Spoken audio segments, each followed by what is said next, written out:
রাতের left over food দিয়ে আমি কিভাবে মজার একটা আইটেম বানিয়ে ফেললাম সেটা আপনাদের সাথে আজকে শেয়ার করব।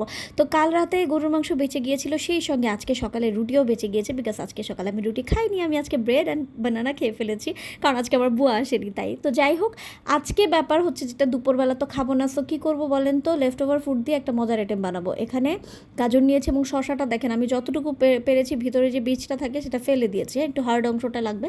এবং গতকালকে যে গরুর মাংস ছিল সেখান থেকে আমি জাস্ট 1.5 পিস মাংস, আই মিন একটা বড় মাংস আর একটা হাফ মাংস নিয়েছি। পেঁয়াজ আমি লাইক করি না, সো অল্প একটু নিয়েছি, সঙ্গে নিয়েছি একটা লেবু। তো এই সবগুলোকে ইচ্ছা মতো কী করতে হবে জানেন, ঘুটা আর ঘুটা আর ঘুটা, ঠিক আছে। তো এখানে আমি কি মিক্সড করবো বলেন তো, এটার সঙ্গে আমি একটু হালকা মেয়োনেজ দিয়ে দিব, তার সঙ্গে একটু দিয়ে দিব হচ্ছে টমেটো ক্যাচাপ অ্যান্ড সেই যে লেবুটা রেখেছি না সেটা, হ্যাঁ। তবে এটাকে খুব সুন্দর করে মিক্সড করতে হবে, হ্যাঁ, এতটা সুন্দর করে মিক্সড করতে হবে যেন একটার সঙ্গে একটা মানে চমৎকারভাবে মিলে মিশে একেবারে ইয়াম্মি জুসি টাইপ হয়ে যায়, ঠিক আছে। তো যাই হোক, আমি রেড ক্যাচাপটাও দিয়ে দিলাম অ্যান্ড এখন আমি লেমনটা দিয়ে দিব।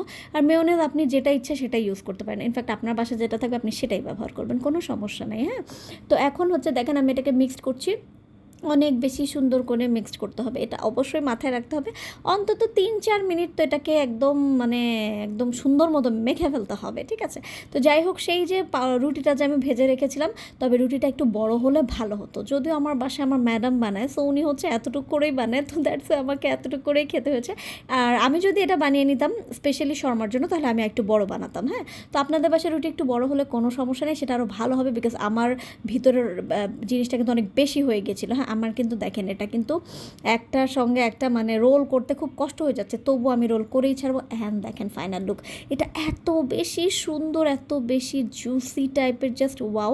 তো সেই সঙ্গে আমি কী করলাম বলেন তো, বানিয়ে নিয়ে আজকে আর ডাইনিং রুমে খাবো না, সোজা ঢুকে গেলাম বেডরুমে, আরাম করে এসিটা ছেড়ে নিয়ে মানে একদম যত আরাম করে খাওয়া যায়, হ্যাঁ, খাওয়া যত কষ্ট করে বানাবেন চেষ্টা করবেন অনেক অনেক অনেক বেশি আরাম করে খেতে, ঠিক আছে। আমি তো গরমের দিন হচ্ছে ডাইনিং রুমে যাই না, পারলে আমি আমার বেডের মধ্যে বসে আরামসে এসি ছেড়ে ফ্যান ছেড়ে তারপর হচ্ছে টিভি ছেড়ে খাই। তো যাই হোক, খাওয়া তখন হয় কি জানেন, দ্বিগুণ মজা হয়ে যায়। তো যাই হোক, আমি তো মানে এত মজা লাগছে, আমি একটা একটা বাইট দিচ্ছি আর আমার মুখের মধ্যে সব কিছু মেল্ট হয়ে যাচ্ছে। ও মাই গড, এটা এত মজা, এত মজা, ট্রাস্ট মি, এটা আপনার কাছে সবচাইতে মজার শর্মা লাগবে যদি আপনি বাসায় এভাবে করে বানিয়ে নেন। তবে আরও ইনগ্রিডিয়েন্টস দিতে পারেন, সেটা আপনার ইচ্ছা। অনেক সময় চিকেন দিয়ে এটা করতে পারেন, অ্যান্ড অনেক সময় দেখা যায় যে চিকেন বল থাকে, তারপর হচ্ছে আর কি আছে বলেন তো, সসেজ থাকে, ওগুলো দিয়েও করতে পারেন। বাট এটা মূলত হচ্ছে আগের দিন রাতের খাবার বেঁচে গেলে সেটা দিয়ে করা, লাইক কোনো ঝামেলা ছাড়া, হ্যাঁ। এটা বানাতে আমার সর্বোচ্চ 5 থেকে 10 মিনিট লেগেছে, ওকে। বাট খেতে লেগেছে জাস্ট 2 মিনিট, বিকজ এটা এত মজার। আমি তো পুরো খাওয়াটাই ভিডিও করেছি যেন আপনাদের প্রচণ্ড লোভ লাগে এবং আপনারা বানিয়ে খান।